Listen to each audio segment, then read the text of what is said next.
మంచిర్యాల జిల్లా బెల్లంపల్లి పట్టణంలోని ఇంటిగ్రేటెడ్ బాలికల వసతి గృహంలో ఫుడ్ పాయిజన్ కలకలం రేపింది. రాత్రి భోజనం చేసిన తర్వాత అర్ధరాత్రి వాంతులు విరేచనాలతో 40 మంది విద్యార్థులు అస్వస్థకు గురయ్యారు. హాస్టల్లో సరైన ఆహార నాణ్యత లేకపోవడం, రాత్రి భోజనంలో మిల్మేకర్ కర్రీలో పురుగులు వచ్చాయని బాలికలు ఆరోపిస్తున్నారు.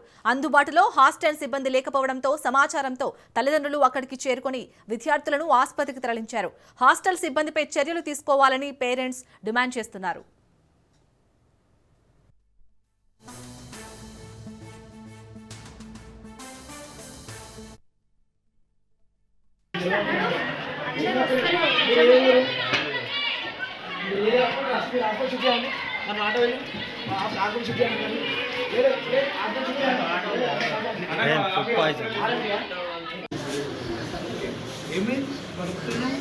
చల్లబెడుతున్నాయి కాదు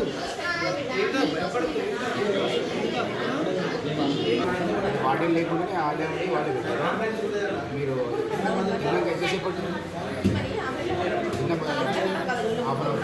వాడే వాడే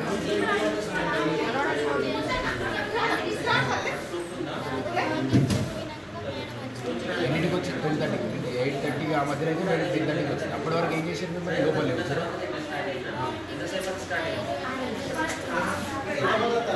ఆర్ఐపీ డాక్టర్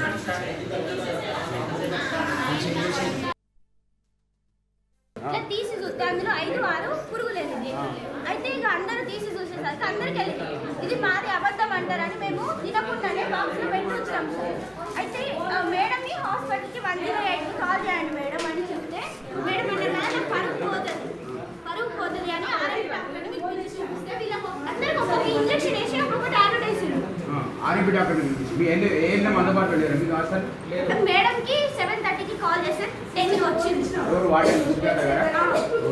మీకు ఎవరు పెట్టారు? వాటిని పర్యవేక్షణ లేదా? వాటిని లేకుండానే పెట్టారు.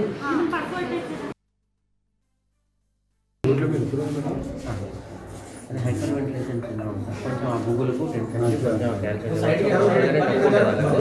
ఈ టెన్షన్కి కొంచెం ఇట్లా అయిపోయింది. అలా ఫుడ్ పాయిజన్ అయితే అయింది. దాని ట్రీట్మెంట్ అయితే ఇస్తున్నాం. ఇది కూడా చూస్తాం. ఎవరికి ఇబ్బంది కాకుండా చూడండి. ఇక్కడ ఏమన్నా మీకు ప్రాబ్లం అనిపిస్తే జిల్లా హాస్పిటల్ పంపిస్తాం.